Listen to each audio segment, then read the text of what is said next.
Susah cara nak bagi tahu. Sebab tu jangan rasa dirilah.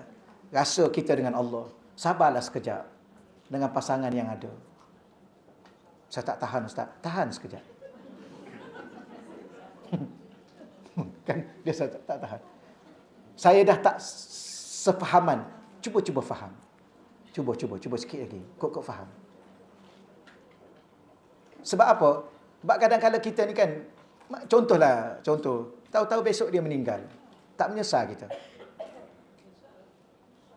Baru tahu, tak ada dah orang nak gaduh. Betul perempuan kita cakap ni. Macam kita duk marah-marah kat pasangan kita. Kalau kita meninggal, apa keadaan kita?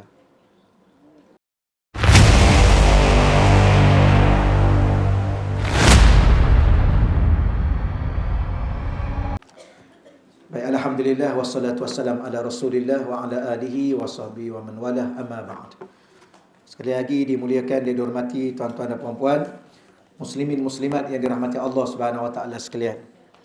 Alhamdulillah, seperti mana biasa kita selalu melafazkan untuk membuktikan kita sentiasa ingin menzahirkan rasa terima kasih, rasa syukur, rasa menghargai segala apa yang telah Allah Taala kurniakan kepada kita, termasuklah pada pagi ini kita diberi izin oleh Allah untuk berada dalam taman syurga, diberi izin oleh Allah untuk membaca firman-firman Allah daripada suratul Kahfi, dan moga-moga kita berharap Allah Ta'ala redha dengan kita, Allah Ta'ala rahmati kita, Allah Ta'ala ampunkan kita, dan suatu hari nanti di saat kita bertemu dengan Allah di akhirat nanti, Allah Ta'ala akan masukkan kita, ibu dan bapa kita, anak dan isteri kita, dan semuanya ke syurga Allah SWT, insya-Allah.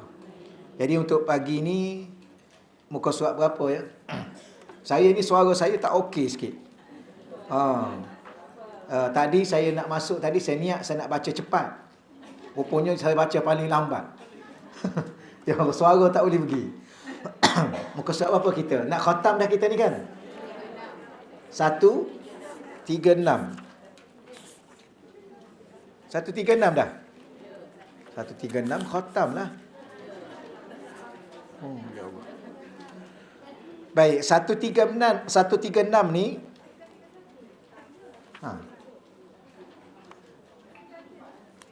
kalau 136 kita khatam hari ni.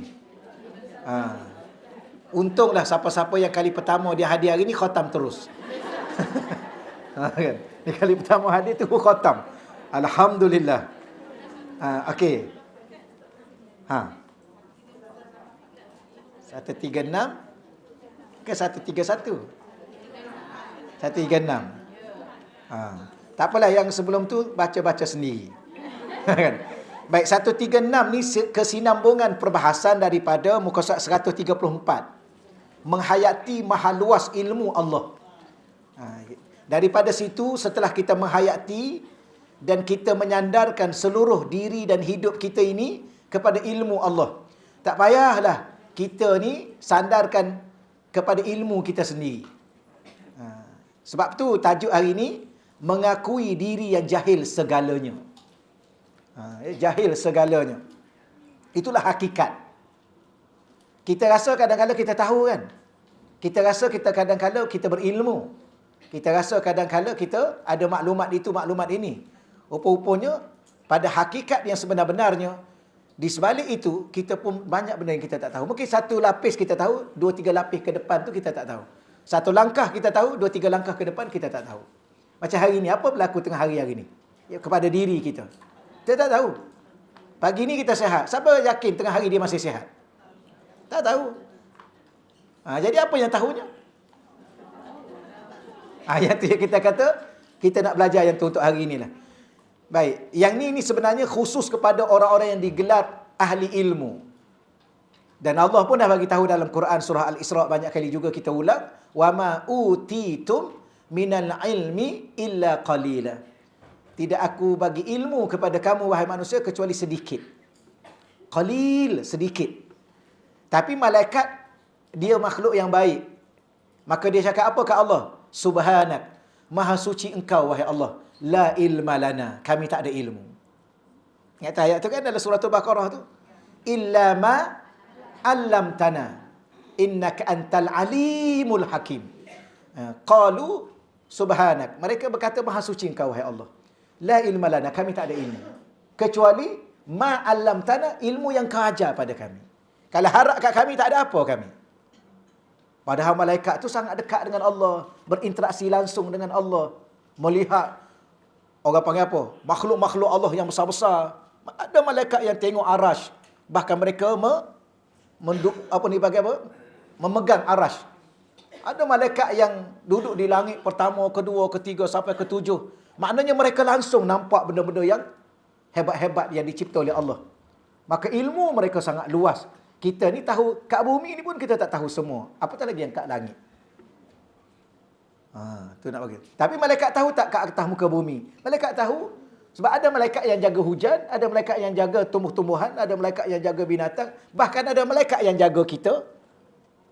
Yang jaga tu satu hal, yang catat amalan kita, maknanya dia lebih tahu pasal kita. Kita ni 10 tahun lalu, hari Rabu pukul 1 pagi, duduk buat apa? Tidur.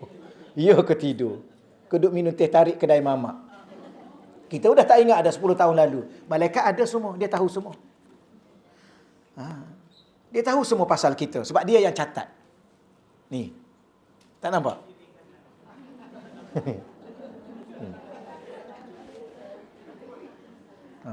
Lepas tu kadang-kadang, Assalamualaikum. Hari ni tolong catat ya yang baik-baik. Assalamualaikum. Hari ni kalau yang buruk-buruk, janganlah catat. Kan? Minta. Dia dengar. Tapi kita dah belajar dulu. Yang tak baik ni, diberi tempoh 6 jam. Duk tunggu ni. Malaikat sebelah kanan ni kata tunggu dulu. Ya, dalam tempoh tu, kalau dia bertaubat, kalau dia beristighfar, kalau dia bersedekah. Sedekah kan gugur dosa. Kalau dia apa lagi? Dia ambil wudu, maka gugur juga dosa dia. Tu tunggu 6 jam. Walau bagaimanapun kita nak bagi tahu bahawa malaikat jauh lebih tahu tentang kita nak bandingkan diri kita. Tambah-tambah malaikat apa? Malaikat maut. Dia tahu kita nak mati. Dia dapat maklumat, dia datang terus. Kita tak tahu. Jadi sebab itulah kita akuilah diri kita. Apa gelar kita sekalipun dalam bidang ilmu, hakikatnya kita sangat jahil. Dan kalau ada pun sedikit sangat ilmu. Siapa bagi tahu? Allah yang bagi tahu. Sedikit aja ilmu kamu. Yang bergelar apa sekalipun Allah tak peduli. Ya. Sebab tu sahabat-sahabat Nabi dulu, ulama-ulama dulu, yalah mereka ada gelar-gelar tapi tidaklah seumpama kita yang ada hari ini. Walau bagaimanapun mereka mengakui betapa kerdilnya ilmu mereka, sedikitnya. Okey, kita baca peringatan pertama. Ya. Nanti sema-sema tak khatam juga ni. Risau kita ni.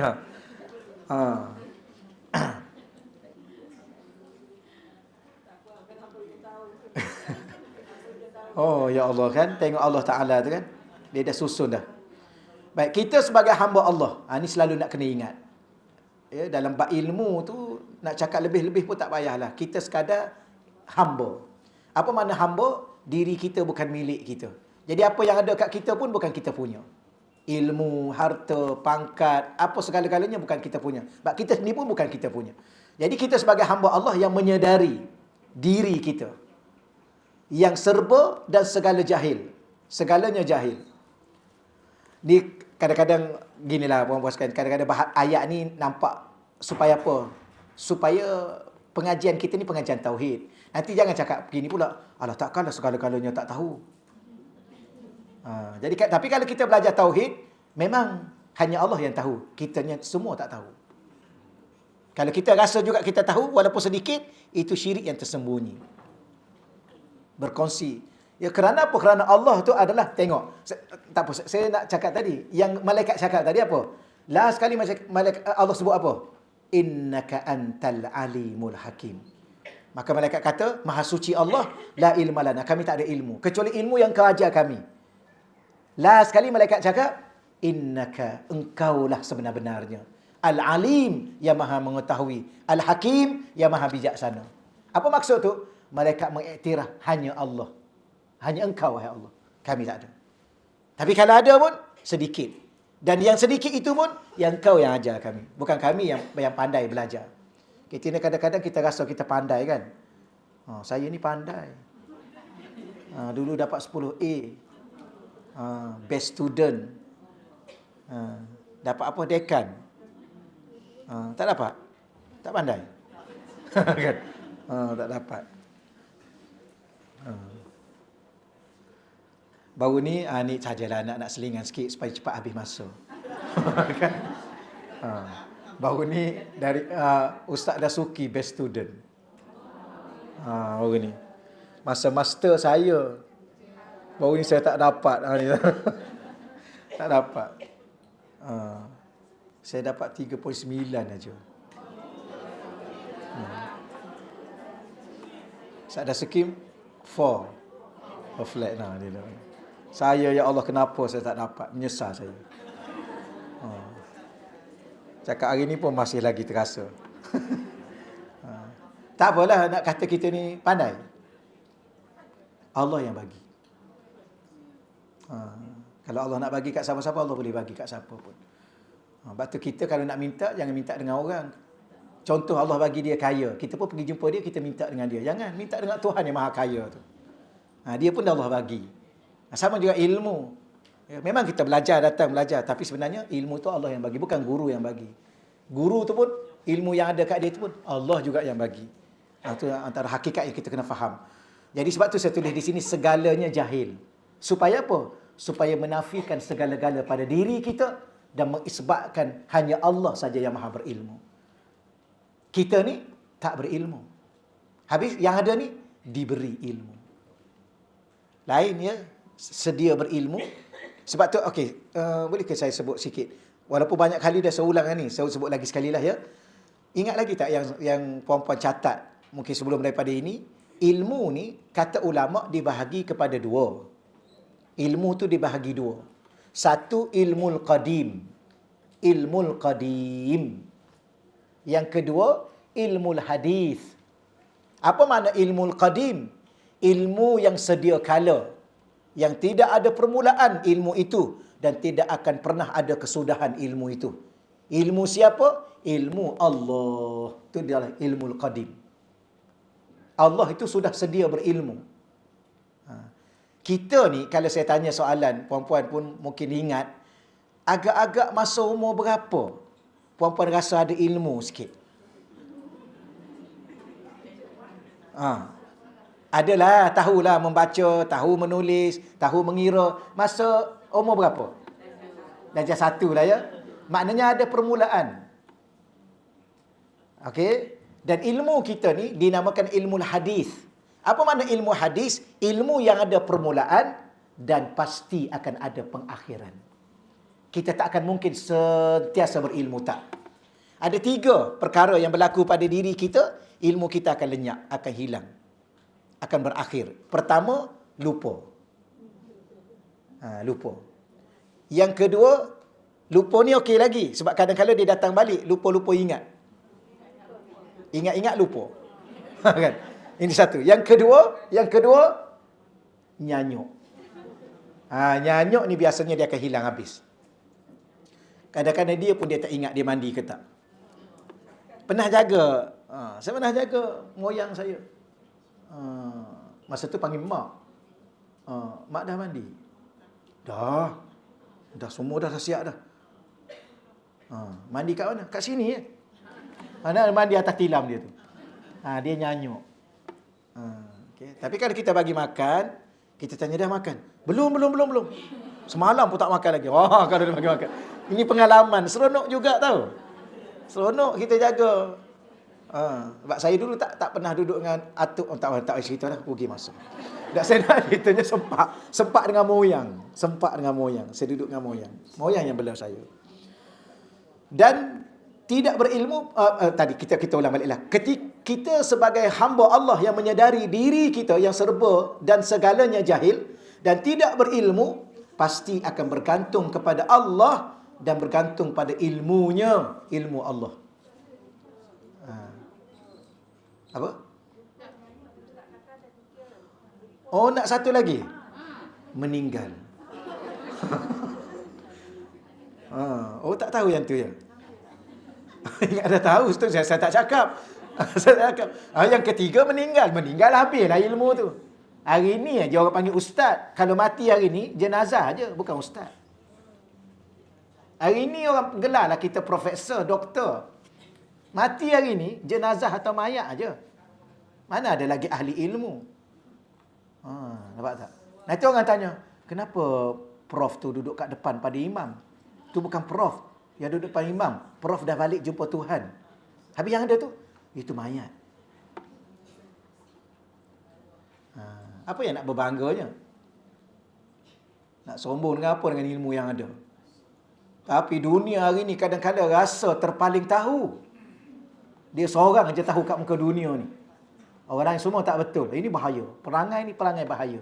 Dia ada syirik yang tersembunyi. Apa makna syirik yang tersembunyi? Merasai diri juga alim.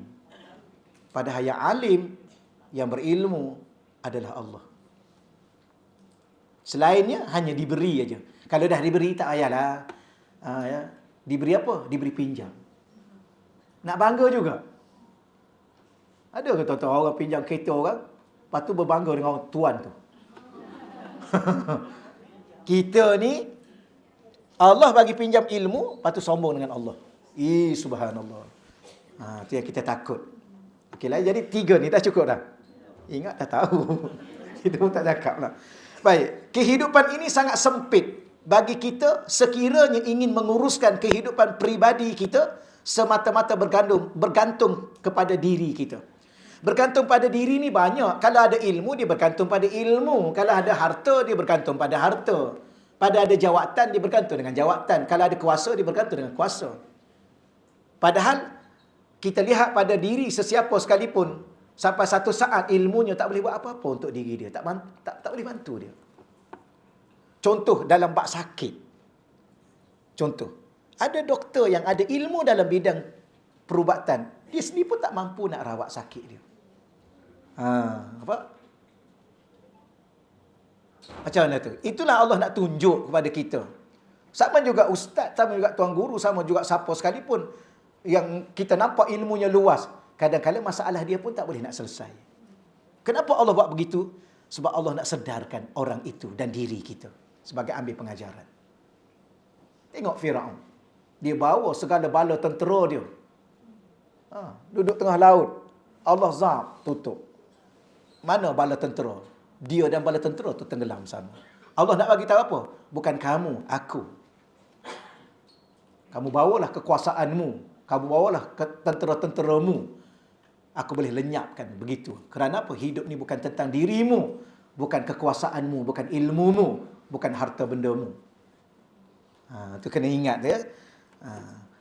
Bukan kata mu tu puan-puan yang tadi, yang Firaun tadi. Kan? Ala ustaz guna mu pula dah. Betul lah. Okey. Hidup ni pasti sempit. Tak jumpa jalan keluar. Tapi saya selalu sebut, tuan-tuan sekalian, puan-puan sekalian, kita selalu minta jalan keluar kan? Kenapa tak minta jalan masuk?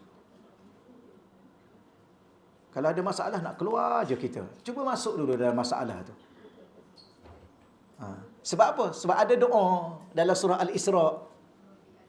Rabbi adkhilni mudkhala sidqin tu. Baca yang tu. Baru kita faham, rupanya Allah Ta'ala dia ajar kita dah lama dah. Dan dia juga ajar kita supaya minta jalan keluar. Tapi dia juga ajar juga kita supaya minta jalan masuk. Okey ya? Jadi, kenapa? Kerana Allah nak bagi tahu jalan masuk dan jalan keluar dengan dia. Bukan dengan dirimu, bukan dengan ilmu yang ada pada kita. Itu yang sempit tu. Last sekali sempit dada. Tak boleh nak itu dah nak menyawa dah tak boleh sesak nafas. Kenapa? Kerana bergantung pada diri sendiri. Bahkan mereka yang berkehendak dan membuat pilihan bergantung kepada ilmu dan pemikiran kita semata-mata pasti kita akan sentiasa menyesali pilihan-pilihan yang dipilih dalam kehidupan. Kadang-kadang mereka ataupun mereka tu manusia. Termasuk kita sendiri pun yang berkehendak membuat pilihan bergantung pada ilmu kita yang cetek, yang sedikit, pemikiran kita yang terbatas, semata-mata akhir sekali kita sesal. Banyak kita buat sesuatu keputusan, akhir sekali kita sesal kan? Betul. I sesal kahwin dengan you dulu. Kan? Contoh ni. Dulu beria-ria nak. Dulu. Mak larang tak dengar. Mak ke nak kahwinkan saya. Oh, sedap cakap. Lepas seminggu, 2 minggu, baru tahu. Mak. Apa? Kan? Ayah. Apa? Ayah, apa ayah? Aduh, minta maaf lah. Menyesal saya. Tak dengar cakap mak dulu. Gitulah. Pilihan sendiri dengan keterbatasan sendiri dengan pemikiran kita yang tak ke mana. Itulah dunia yang ada. Sebab tu kena apa? Istikharah. Itu maksud dia. Tanya Allah. Itu maksud salah satunya. Solat hajat. Itu salah satunya. Berdoa, meminta, merayu, munajat. Itulah maksud di sini. Macam mana saya nak gantung dengan ilmu bergantung? Salah satu ilmu Allah, Quran ni. Quran ini semuanya ilmu Allah. Pada titiknya, pada barisnya, pada hurufnya, pada kalimahnya, pada ayatnya, pada surah-surahnya, pada juzuk dan segalanya. Ni. Dan Allah tu bukan kadang-kadang, selalunya Allah ni kalau dia sebut ilmu, mesti dia sebut bijak. Dia tak sebut pandai. Macam tadi, innaka antal alimul hakim. Kalau ilmu saja pandai tak cukup. Dia kena ilmu, pandai dan bijak. Dan biasanya orang bijak tu orang pandai. Dan orang pandai belum tentu bijak. Sebab pandai boleh belajar, bijak tak boleh belajar. Sebab tu bijak Allah cakap dalam Quran juga surah Baqarah, anugerah dari Allah. Wa may yu'tal hikmah, siapa-siapa yang diberi hikmah oleh Allah, kebijaksanaan, faqad utiya khairan katsira, dia telah diberi kebaikan yang sangat banyak. Bijak. Sebab tu ada nasyid tu kan, isteri cerdik dan solehah. Kalau solehah saja tak cerdik, kurang lagi. Tapi okey dah. Cerdik dan solehah. Okey ya? Jadi lepas pada ni kalau nak tengok, nak cari menantu perempuan, pastikan cerdik dan solehah. Okey ya? Tidak penat. Apa pula ni? Kan? Tak adalah tu contoh. Saya nak bagi tahu bahawa Allah, bila mana Allah berbicara soal berilmu, Allah akan sebut soal kebijaksanaan. Jadi mungkin kita ada sedikit ilmu, tapi bijak, wallahu a'lam ada ke tak ada. Sebab bijak tu Allah juga bagi. Ilmu pun Allah bagi. Bijak pun Allah bagi. Tapi kalau pandai boleh belajar. Dah pandai memasak, tak pandai? Belajar. Belajar memasak. Pandai menjahit, tak pandai? Boleh belajar menjahit. Kalau tak nak belajar juga, bayar tukang jahit. Sebab apa? Sebab pandai tu boleh dibayar. You pandai kan? Okey, I bayar you. Tengok. Apa maknanya? Pandai boleh dibeli. Maka orang-orang yang dibeli itu, yang boleh dibeli itu, hanya orang-orang pandai, bukan orang bijak. Kerana orang bijak tak akan menjual dirinya. Setakat itu dululah ya. Nanti masuk tajuk lain. Faham? Alhamdulillah. Baguslah. Tapi saya dah sebut lama, saya suka mengajar kat sini sebab cepat faham. Ni alhamdulillah berkat. Mungkin tok guru yang lama dulu ni berkat ni. Orang datang sini aja cepat faham. Betul. Ada tempat-tempat yang saya pergi, saya tengok tak faham. Betul. Saya pergi satu tempat, saya mengajar satu kitab, 2 kali mengajar saya tengok bela. Terasa tahu macam tuan-tuan kalau pernah jadi cikgu kan. Kita ajar, tak perlu jadi cikgu pun. Kita ajar anak-anak tu. Kita cakap dengan anak A, dengan anak B. Anak A ni cakap sikit, dia faham. Anak B ni kita tanya dia balik, faham tak? Kita tanya faham tu pun dia tak faham-faham. Faham tak? Mungkin wallah alam lah, bukan nak kata dia itu. Mungkin pada waktu tu lah, apa benda yang kita cakap tu dia tak sampai. Betul. Jadi saya pun, kali pertama saya dah rasa dah, saya pun tak apalah. Saya pergi lagi kali kedua, saya baca lagi kitab tu. Saya tengok, bela. Saya nampak bela. Senyum pun tak, menangis pun tak. Kan? Akhir sekali saya tanya, Pak, Tuan, minta maaf ya saya tanya ya, bukan nak itu. Boleh faham tak? Tak faham, Ustaz. Okey, tak apa. Bulan depan kita ganti kitab lain. Ganti kitab lain. Tahu kitab mana yang saya baca tu? Yang risalah tauhid tu. Yang kita dah khatam. Dan saya antara tempat yang saya rasa sedap saya mengajar. Aduh, puji diri sendiri pula dah. Tak, rasa puas saya mengajar tu. Sebab saya cakap benda-benda yang agak dalam-dalam pun, saya nampak memang faham. Saya rasa, memang faham. Tu. Mesti ada wali-wali ramai kat sini. Kekasih Allah. Betul. Puan-puan sekalian, faham. Tapi ada tempat memang tak boleh faham. Tak boleh faham. Saya kata tak apa. Kita tak payah baca. Kita baca kitab lain. Saya baca kitab lain. Bulan depan baca kitab lain baru nampak senyum sedikit. Lepas tu saya berhenti terus di situ. Berhenti. Sampai sekarang. Allah. Tapi sebenarnya siapa yang bagi kita faham? Allah. Nanti jangan tak sedap juga. Mentang-mentang dipuji, lupa pula Allah. Tapi, okey. Baik, seterusnya. Kita akan terus menuju kepada kesusahan. Kerana berjalan dalam kehidupan dunia secara bersendirian dengan ilmu yang terbatas. Kalau kita rasa kita berilmu dan kita berjalan dengan ilmu kita, dengan diri kita, pasti kita sedang menuju kesusahan demi kesusahan.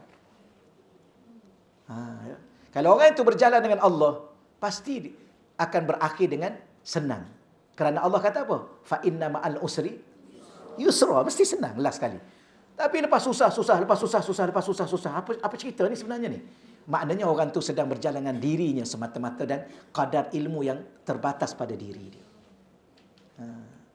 Jadi kita boleh tanya diri kita, saya ni kenapa lah lepas satu susah, lepas bertimpuk-timpuk. Tak tahulah saya ni ustaz apa cerita. Maknanya ketika itu kita kena faham dan boleh kita nasihat. Sebenarnya sudahlah berjalan dengan ilmu yang sekadar ada, yang dengan kekayaan yang ada, dengan kuasa yang ada, dengan kepandaian yang ada, sudah. Berhenti. Sandarkan seluruhnya diri ini kepada Allah. Ketika itu pasti. Sebab siapa cakap? Allah yang cakap. Dia akan jadikan kita senang. Okey ya? Okey, baik. Muka surat 137. Firman Allah Ta'ala, wa asa an takrahu syai'a wa huwa khairul lakum. Ayat ni banyak kali diulang-ulang. Wa asa, dan boleh jadi kamu takrahu syai'a, kamu membenci sesuatu. Wa huwa khairul lakum, padahal ia amat baik bagimu. Siapa suka sakit? Siapa suka sedih? Siapa suka susah? Siapa suka miskin? Semua kita tak suka. Benci, tak nak. Tapi berapa ramai orang yang dengan sakit itulah, selepas tu dia jadi orang yang sangat-sangat dekat dengan Allah. Dengan miskin itulah dia jadi orang yang sangat-sangat bergantung kepada Allah. Okey ya? Dengan sedih itulah dia mula mencari kegembiraan yang sebenar dengan Allah. Dengan orang ni boleh gembira tapi boleh jadi sedih. Boleh jadi sedih tu gembira balik, dan boleh gembira tu sedih balik. Macam hidup dalam keluarga ni kan. Hidup dalam keluarga ni. Saya baru dapat satu artikel, saya dah sebut banyak tempat juga. Satu artikel tu yang saya dapat tu. Bukan apa nak cerita pasal kekeluargaan. Sekarang ni 53,000 lebih, 53,240 berapa saya tak ingat. Dalam 9 bulan ni masyarakat Malaysia ni bercerai. 1 jam 8 pasangan bercerai. 1 jam. Kalau 24 jam kali 8. Tapi taklah 24 jam, boleh jadi 8 jam. Sebab waktu mahkamah tu kan 8 jam kan, daripada pagi sampai petang. Jadi 8 kali 8. Berapa pasangan satu hari? 64 pasangan. Tak tahu sebab apa. Kita pun tak tahulah. Ni susah cakap nak bagi tahu. Sebab tu jangan rasa dirilah. Rasa kita dengan Allah. Sabarlah sekejap dengan pasangan yang ada. Saya tak tahan ustaz. Tahan sekejap. Kan dia tak tahan. Saya dah tak sefahaman. Cuba faham. Cuba sikit lagi. Kok faham. Sebab apa? Sebab kadang-kadang kita ni kan, contoh, tahu-tahu besok dia meninggal. Tak menyesal kita. Baru tahu tak ada dah nak orang nak gaduh. Betul perempuan kita cakap ni. Macam kita duk marah-marah kat pasangan kita. Kalau kita meninggal, apa keadaan kita? Ni saya yang terbaru ni panggil cinta apa ni? Cinta block dan unblock. Kejap block WhatsApp. Kejap buka balik. Kejap block balik. Suami isteri. Ada satu kisah kita baca kan. Ya, dia block suami dia. Suami dia accident, tak boleh nak call, tak boleh nak apa. Dia tahu dia dapat berita daripada orang lain. Suami you dah meninggal. Menyesal. Kurang-kurangnya bila mana dia, kalau dia tak block suami dia, kurang-kurangnya suami dia hantar mesej. Yang I accident. Tak tahu hidup atau mati. Balas terus. Redha dengan I. Boleh jadi dia sempat tulis I redha dengan you. Ni dah block. Dia pun sakit hati. Dia accident, dia meninggal. Baru tahu. Sebab tu kita kadang-kadang fikir sikit aja. Tahan sikit. Takut apa? Takut menyesal selama-lamanya. Dan perkara itu menghantui kita selama-lama. Dunia dan akhirat. Ya, relaxlah dulu. Ego sangat. Kadang-kadang ego. Suami pun ego, isteri pun ego. Ni cerita apa pula ni? Cerita nak bagi tahunya kadang-kadang kita tak suka. Tapi itu lebih baik. Ni cerita ni. I tak sukalah Kak Ayu. Kita kena baca ayat ni kat dia. Boleh jadi you tak suka tapi itulah yang terbaik. Betul ni ayat Quran ni. Allahu Rabbi. Kemudian wa asa an tuhibbu syai'a, boleh jadi kamu suka pada sesuatu itu. Wa huwa syarrul lakum, padahal benda itu sangat tak baik, buruk bagimu. Ya. Wallah dan Allah ya'lamu, dialah Tuhan yang Maha mengetahui. Wa antum, padahal kamu la ta'lamun, tidak mengetahui. Tengok Allah sebut. Allah yang tahu, kamu tak tahu. Okey, kalau kita belajar bahasa Arab, tapi banyak kali dah saya ulang benda ni dalam ayat-ayat lain. Ya'lamu tu fi'il mudhari'. Mana-mana perkataan dalam Al-Quran hurufnya 4 huruf ke atas. Ayat huruf pertama huruf ya, ataupun huruf ta, ataupun huruf nun. Tu ya. Dia ada 4 huruf aja. Huruf mudhara'ah. Ingat tak huruf mudhara'ah? Huruf itu kalau berada di awal perkataan mana-mana dalam Quran, huruf tu dikatakan ataupun kalimah itu menunjukkan fi'il, kata kerja, verb. Dan dia adalah kata kerja mudhari', sekarang dan akan datang. Jadi apa yang saya nak ajar sikit supaya tuan-tuan dan puan-puan berinteraksi dengan bahasa Quran, maka Allah kata wallahu ya'lamu, dia adalah Tuhan yang Maha mengetahui. Bila? Sekarang dia tahu semuanya, dan sampai akan datang nanti dia tahu semuanya. Wa antum, adapun kamu la, tidak, ta'lamun, kamu tidak tahu. Sekarang pun kamu tak tahu. Bahkan akan datang lagilah kamu tak akan tahu. Sekarang ni pun kamu tak tahu. Banyak benda. Sekarang ni apa berlaku kat rumah kita? Tahu? Tak tahu. Apa berlaku di luar sana? Tak tahu. Apa berlaku? Tak tahu. Sekarang ni pun tak tahu ni. Tengok-tengok dapat mesej. Baru tahu. Itu pun kalau orang hantar cepat. Kalau orang hantar besok, baru tahu besok. Padahal benda banyak dah berlaku sekarang ni. Pada diri kita, pada keluarga kita, pada masyarakat kita. Sekarang pun kita tak tahu. Macam di Sudan sekarang kan, ya Allah, ya Tuhan. Itu kita nak begitu. Benda-benda yang sedang berlaku. Tapi tolong ini yang kita kata tadabbur. Tadabbur. Saya ingat cerita tadabbur ni, tak payah cerita lah. Banyak tak payah cerita. Ada nak cerita takut tak sempat khatam. Saya risau tak sempat khatam. Macam-macam mana pun mesti khatam hari ni. Baik. Ayat ni tolong hafal, tolong renung, tolong akui hakikat diri itu segalanya jahil. Sebab ini ayat ni lah. Kenapa saya letak tajuk tu? Ayat tu lah. Wallah dan Allah ya'lamu, dia tahu. Sekarang semua dia tahu. Akan datang nanti pun semua dia tahu. Kamu sekarang pun tak tahu, akan datang lagi lah kamu tak tahu. Okey ya. Baik, kerana hakikat inilah Islam menggalakkan kita bergantung pada ilmu Allah. Dalam setiap pilihan kita. Kita nak pilih apa? Nak pilih kerja, nak pilih pasangan, nak pilih tempat tinggal, nak pilih nak jumpa siapa hari ini, nak pilih nak ke mana hari ini. Solat duha pun kena solat. Lepas solat duha tu solat istikharah 2 rakaat. Betul, saya pernah sebut kan, masa di Hadramaut Yaman dulu, kami dulu di sana tiap-tiap hari solat istikharah. Sebab kita tak tahu hari itu apa berlaku ke atas diri kita. Apa yang terbaik, ke mana sepatutnya kita pergi, dengan siapa kita jumpa, atau apa yang patut kita buat, atau keputusan apa yang kita nak buat pilihan pada hari itu. Banyak kan hari ini kita, kadang-kadang kita rasa nak pergilah hari ini satu tempat. Kita tak tahu, baik tak kita pergi tempat tu. Atau dalam perjalanan tu, okey tak okey, selamat tak selamat, kita tak tahu. Jadi tolong didik diri kita sendiri setiap hari lepas solat duha. Kenapa lepas solat duha? Kerana biasanya lepas solat duha itulah kita pun pergi ke mana-mana. Tapi kita sebenarnya kita tak beramal dengan ulama-ulama dahulu beramal. Tapi mungkin kita keterbatasan dengan kerja dan sebagainya. Ulama dulu lepas solat subuh dia akan duduk di situ sampai duha, dan solat duha 8 rakaat baru dia keluar untuk mencari kehidupannya. Kita ni tak sempat jam kan, kita kerja jam. Tak sempat. Imam baca panjang sikit solat subuh tu pun. Sampai surat kat Tuan Nazir. Betul. Tuan Nazir tolong ingatkan imam tu. Ya, kami nak cepat. Yalah, tak salah. Dua-dua tak salah. Imam tu pun tak salah. Yang kerja tu pun memanglah dia ada tugas dia. Sebab tu imam kena faham juga. Sebab tu kita sujud sajdah tu kan. Sujud sajdah tu habiskan satu surah tu aja. Jangan campur surah lain. Sebab apa? Meraihkan orang lain. Tak khusyuk dia. Nanti dia kena denda pula. Dan sebagainya kan. Lewat bertugas dan sebagainya. Dua-dua betul. Ya. Imam dia baca panjang pun betul juga. Sebab dia imam. Ikut je lah.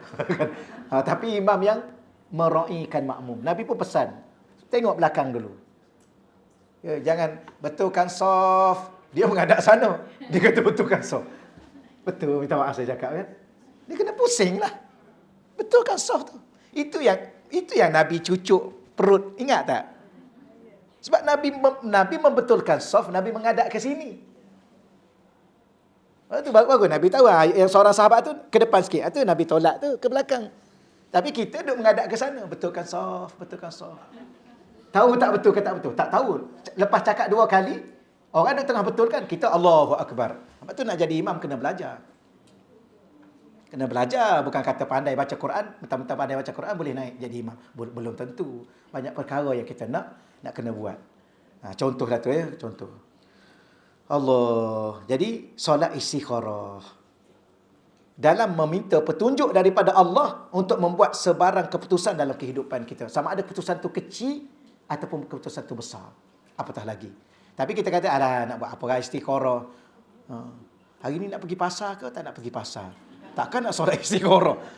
Tapi orang yang bergantung jiwa dia segala mesti dia istikharah. Istikharah tu kan solat tu kan ibadah tu kan dapat pahala. Dapat pahala. Tak nak. Tapi selepas dapat pahala itu dapat lagi panduan-panduan dalam perjalanan kita tu. Sebab tu kadang-kadang kita kan, macam kita bawa kereta, tiba-tiba lori duduk belah kiri, dia masuk tengah. Kita, ya Allah, lori ni apalah kita. Dia pun masuk balik. Rupanya ada polis kat depan. Ya Allah, terima kasih ya Allah. Masa tu baru kita, siapa yang menggerakkan dia tiba-tiba dia masuk tengah tu? Kita tak tahu. Tu maknanya kita ni tak tahu. Bercakap, ya Allah, macam orang tahu. Ya. Bahkan ada setengah orang tu bercakap lebih tahu pada Tuhan. Tak nak dengar cakap Tuhan. Cakap tu dulu. Allah. Okeylah ya, tajuk terakhir ni lah paling mengembirakan kita hari ni. Tajuk terakhir.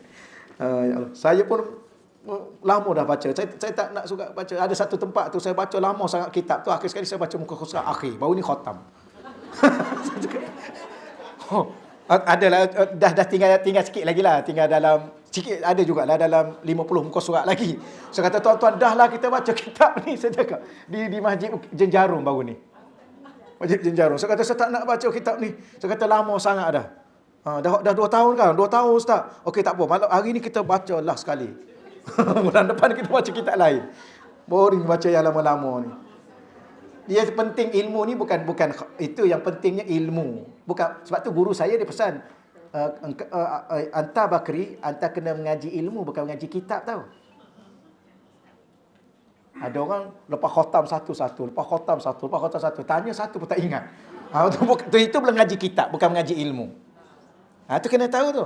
Jadi tak apalah kita khatam hari ini. Baik, hidup dengan Allah adalah keindahan. Yang inilah.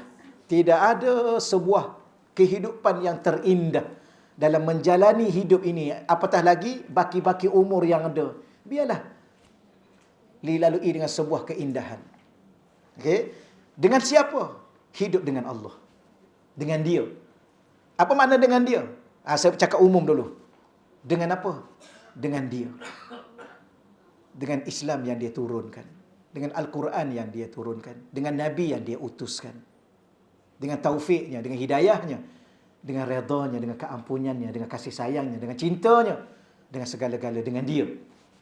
Itulah keindahan. Okey ya? Baik, hidup adalah sifat Allah yang mutlak. Bicara sedikit lagi. Hidup yang indah.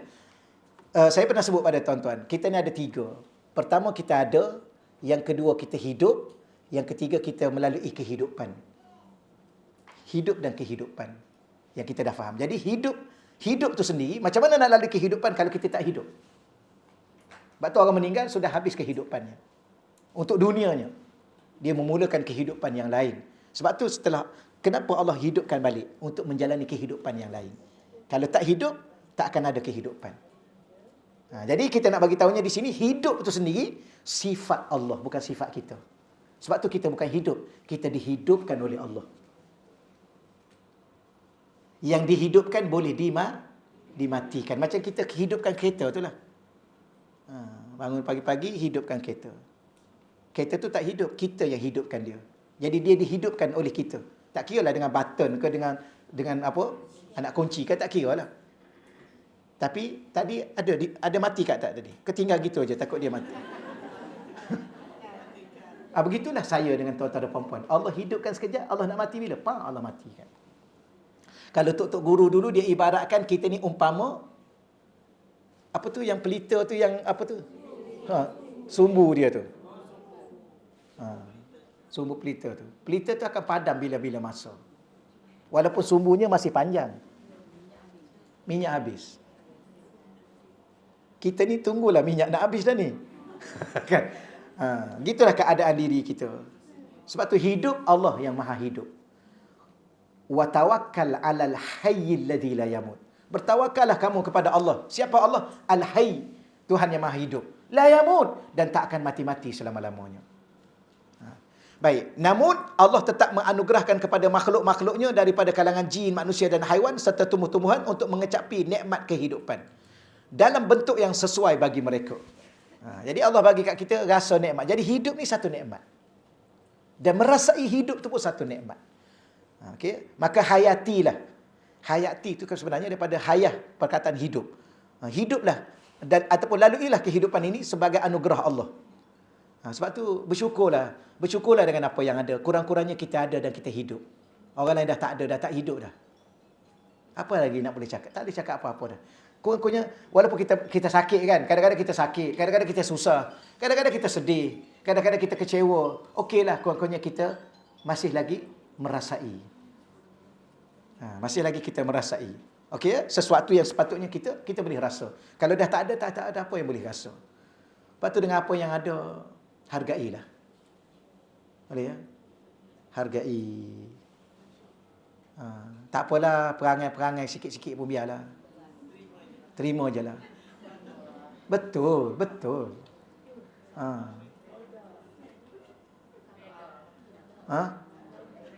Redha. Okey, saya nak cakap, redha bukan makna tak buat apa-apa tau. Redha je lah. Apa redha tu? Tak apalah, duduk sini je lah. Kenapa nak duduk situ? Kalau terpaksa bangun, kalau perlu bangun. Macam sakit. Tak apalah, air redha je lah. Apa makna redha? Tak apalah, tak payahlah pergi hospital.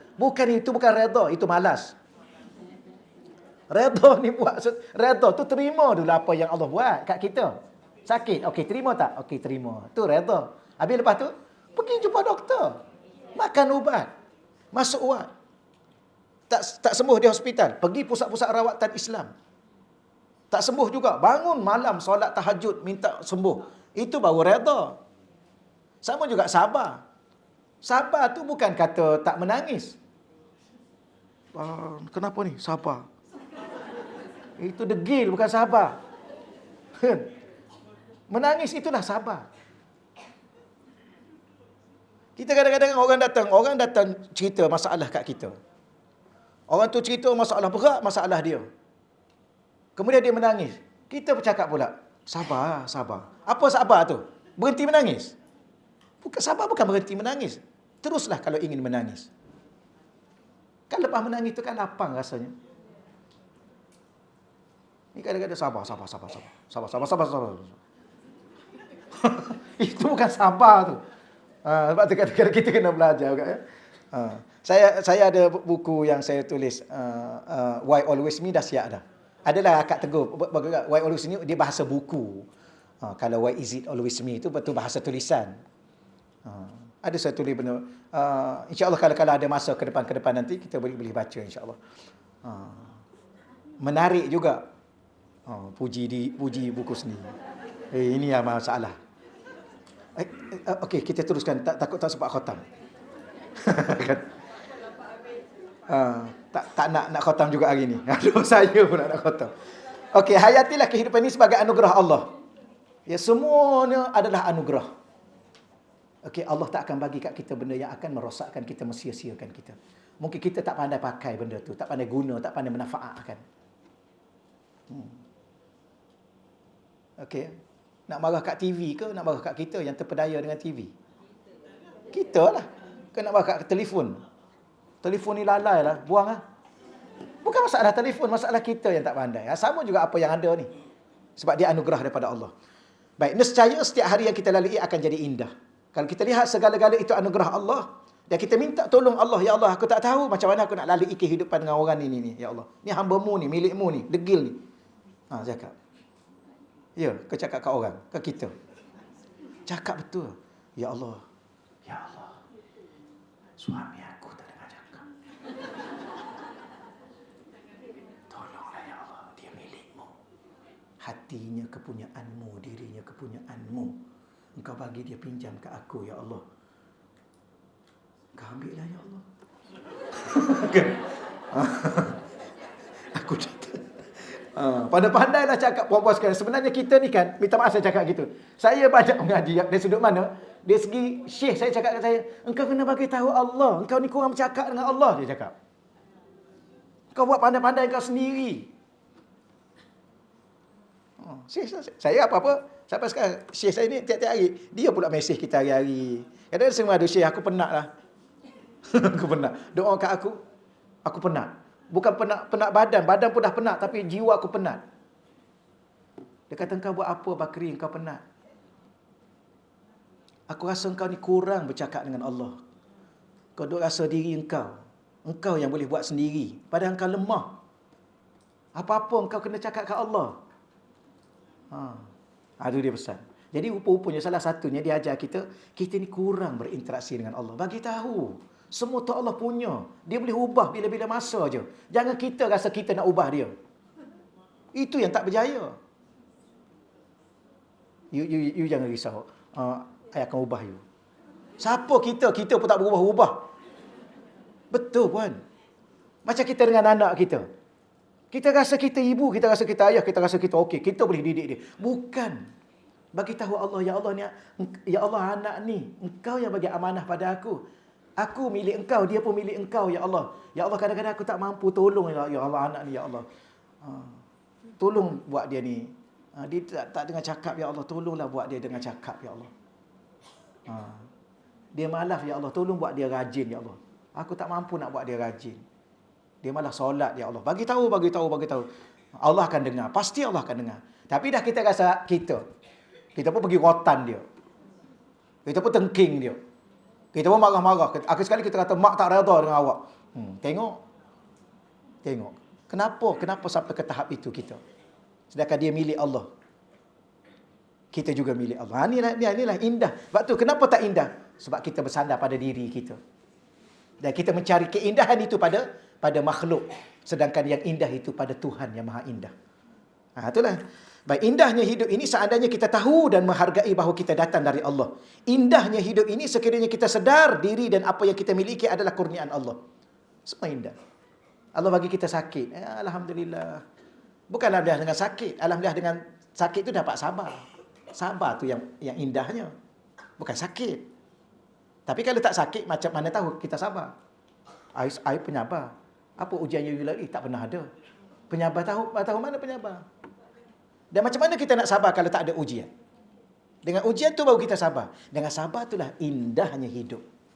Sabar itu indah. Ya. Tapi sabar tu pula jangan kata kita yang sabar.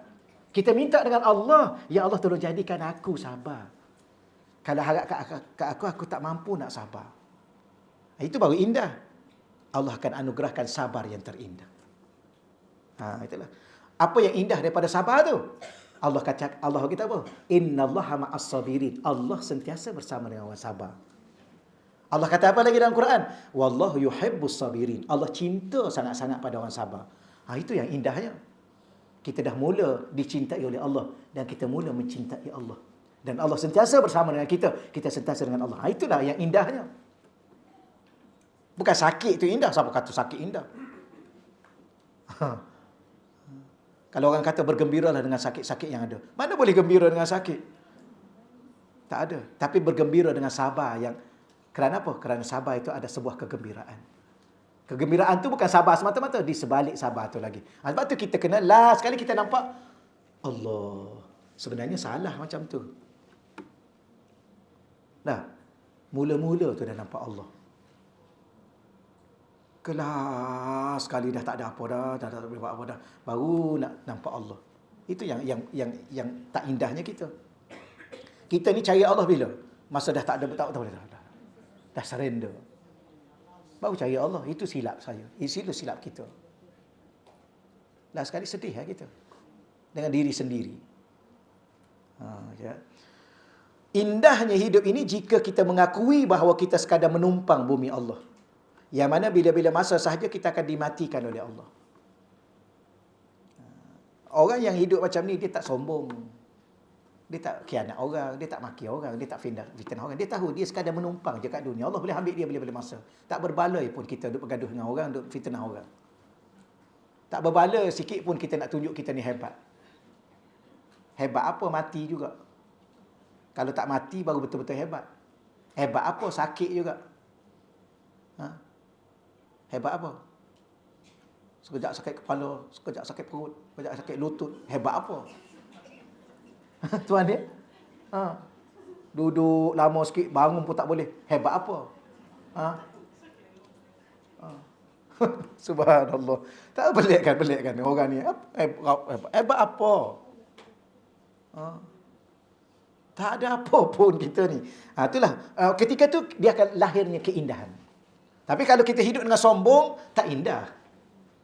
Hari ni bolehlah sombong, besok belum tentu. Kalau kita rasa berilmu, nak tunjuk kat orang kita ni alim, tak indah hidup ni. Sebab tu ulama-ulama dulu semuanya rendah diri. Itulah keindahan. Keindahan itu pada rendah diri. Bukan pada kesombongan. Okay? Keindahan itu pada kesederhanaan. Bukan pada kemewahan, ketinggian, bukan.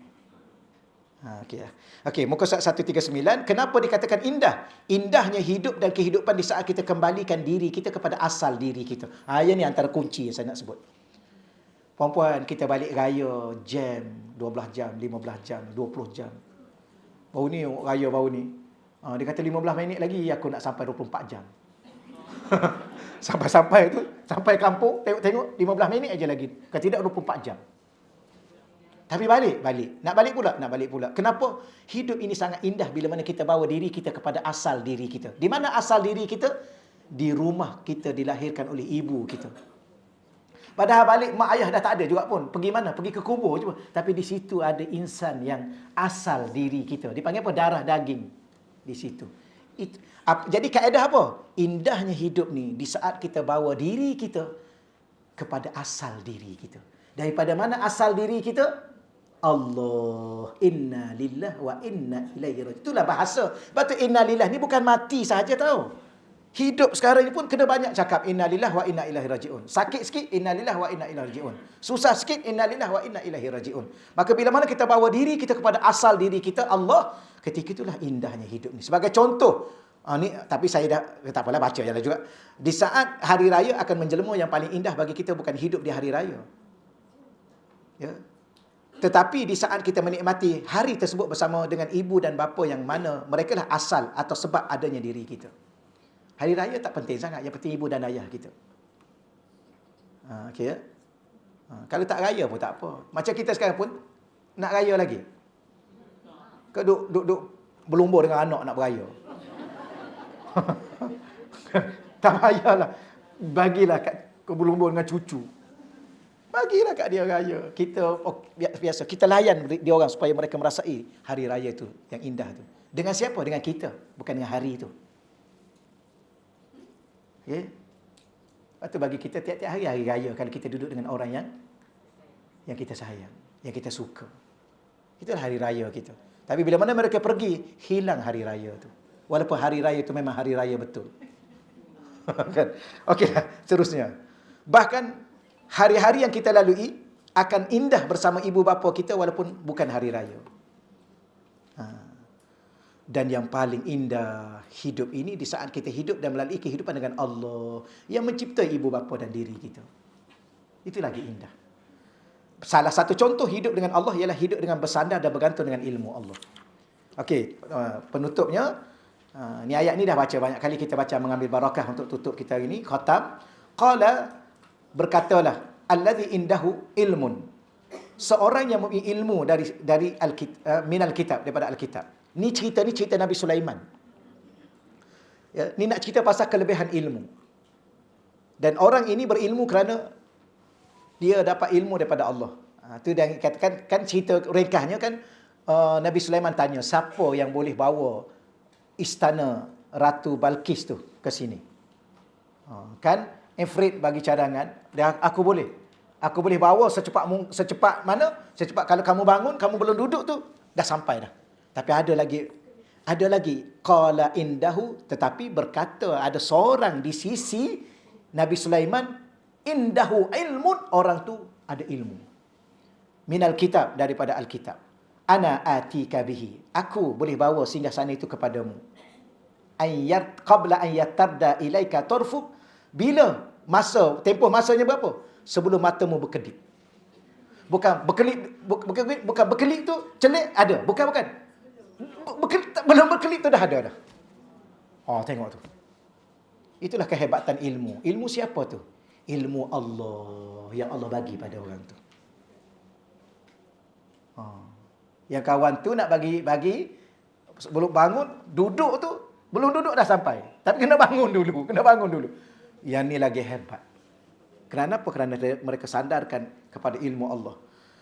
Falamma ra'ahu mustaqirra indah. Falamma, tak kala Nabi Sulaiman melihat singgasana itu letak di hadapannya, dia pun berkata, tengok Nabi Sulaiman, qala haza min fadli rabbi. Ini perempuan kena hafal ni. Dapat apa-apa, haza min fadli rabbi. Dah hafal kan? Dah baca dah hafal, alhamdulillah. Nanti orang kata cantik lah kak pagi ni, nampak ceria. Haza min fadli rabbi. Jangan cakap, saya akhir-akhir ni tak makan nasi, tu yang ceria tu. Kan? Diet, maksudnya diet. Makan buah-buah. Tu yang saya sehat ni. You kena amal lah macam I amal. Boleh cakap macam tu, tapi cakap dulu, hadza min fadli rabbi. Macam tu. Lagi, liyabluwani, jangan lupa pula tu. Memang ini adalah kelebihan yang Allah bagi pada aku. Tapi Allah bagi itu untuk apa? Untuk berbangga-bangga? Untuk sombong menyombong? Tak. Liyabluwani, untuk menguji aku. Ashkur, apakah aku ni orang yang bersyukur? Am akfur, atau aku orang yang kufur? Ataupun kufur dengan makna lain, mengingkari akan nikmat Allah. Apa ingkar nikmat Allah? Tak mengakui Allah yang bagi. Rasa diri yang dapat dengan usaha sendiri. Itu yang dikatakan orang kufur. Akhir sekali, waman syakara fa inna ma yashkuru li nafsihi. Dan barang siapa yang bersyukur, maka sesungguhnya dia bersyukur untuk kebaikan dirinya sendiri. Tengok Allah Taala. Padahal kita terima kasih pada dia, tapi sebenarnya dia tak perlu pun terima kasih kita pun. Syukur-syukur tu terima kasih. Orang Arab kata syukran. Lepas tu kadang-kadang syekh kita, kalau kita duduk dengan syekh kita, dia cakap apa? La syukra alal wajib. Ya. Kadang-kadang dia cakap macam tu. Kamu tak perlu berterima kasih. Ini benda yang patut aku buat untuk engkau. Tapi kadang-kadang dia cakap lain pula. Dia kata apa? Asyukru lillah. Syukur itu untuk Allah. Terima kasih itu kepada dia. Bukan pada aku. Dia ajar step-step kan. Ada benda kadang-kadang orang tak perlu terima kasih kat kita. Sebab itu tugas kita. Macam suami bagi nafkah pada isteri. Isteri tak terima kasih. Tak apa. Itu kewajipan. Tapi terima kasihlah sikit. Kan nak juga. Tapi saya nak cakapnya, yalah, terima kasih bang bagi duit. Terima kasih beli baju baru. Kan? Contoh macam tu lah. Contoh, B. Terima kasih, B. Cakaplah macam tu. Ni diam. Lepas tu kalau suami tanya, I tak pernah dengar you terima kasih. Alah, memang kewajipan you. Ini cari pasal. Tapi sebenarnya memang begitu. Macam kita, contoh, kita bagi zakat pada orang miskin. Memang itu kewajipan kita. Dah sampai masa. Jangan tunggu situ. Tunggu apa? Tunggu dia terima kasih. Kenapa kita nak tunggu? Memang itu kewajipan kita. Tak ada orang macam tu. Terima kasih pun tak. Tahun depan tak nak bagi. Mana boleh tak nak bagi? Itu hak dia. Nak ke tak nak memang kena bagi. Tidak berdosa kita. Tapi sebab tu ada benda yang kita buat satu memang tanggungjawab kita. Tapi walau bagaimanapun, Allah sendiri, dia suruh kita bersyukur. Ya. Tetapi walau bagaimanapun, syukur itu bukan untuk dia. Untuk kita. Tengok bahagiannya Allah. Itu keindahan. Ya Allah. Kemudian apa lagi? Fa inna ma yashkuri nafsi. Wa man kafara, sesiapa yang kufur. Fa inna rabbi ghaniyyun karim. Tengok lain cerita Allah kata sesungguhnya Tuhanku. Kalau sesiapa yang kufur, Tuhanku ghaniyyun, maha kaya. Karimun, maha mulia, maha baik. Jadi kalau kita kufur, Allah tak ada apa pun. Dia tetap kaya dengan kekayaannya. Dan dia tetap mulia dengan kemuliaannya. Wallahu a'lam. Itulah keindahan hidup bertuhan. Dengan bahasa lainnya, indahnya hidup bertuhan. Dan tiada Tuhan melainkan Allah. Jadi tuan-tuan dan puan-puan, dan semua yang ikut online kan pada pagi ini, saya dengan rendah dirinya, segala apa yang saya susun di sinilah daripada ilmu-ilmu yang saya lalui dengan Syekh saya, Syekh Yusuf Muhyiddin Al-Bakhur Al-Hasani hafizahullah ta'ala. Maka dengan ini saya ijazahkan kepada tuan-tuan dan puan-puan ilmu-ilmu yang sedikit apa yang ditulis dalam buku ini. Kenapa kita kata sedikit? Sememangnya sedikit yang Allah bagi pada kita, yang Allah sebutkan kita baca tadi. Bahkan ilmu Allah itu luas. Jadi saya ijazahkan hal qabiltum, adakah tuan-tuan dan puan-puan menerimanya? Maka sebut qabilna. Maka kita sama-sama baca Al-Fatihah. A'udzubillahi minasyaitonir rajim. Bismillahirrahmanirrahim. Ar-Rahmanir-Rahim. Maliki yaumiddin. Iyyaka na'budu wa iyyaka nasta'in. Ihdinas siratal mustaqim. Siratal ladzina an'amta 'alaihim ghairil maghdubi 'alaihim waladdallin. Amin. Baik, sebelum tutupnya kita di sini ada mohon doa untuk Puan Nur Azilah binti Misbah yang sedang diuji dengan penyakit kanser di kepala tahap 4. Semoga Allah Subhanahu Wa Taala kurniakan kesembuhan. Baiklah, kita sama-sama baca khusus untuk beliau. Dan jangan lupa juga niat untuk diri kita. Sakit ni ada zahir, ada batin, ada sakit yang ada pada jasad, ada sakit yang pada jiwa. Itu maksud kita. Jadi kepada keluarga-keluarga kita yang lain insya-Allah, dan kepada semua yang orang sakit supaya Allah bagi kesembuhan. Auzubillahi minasyaitonirrajim. Bismillahirrahmanirrahim.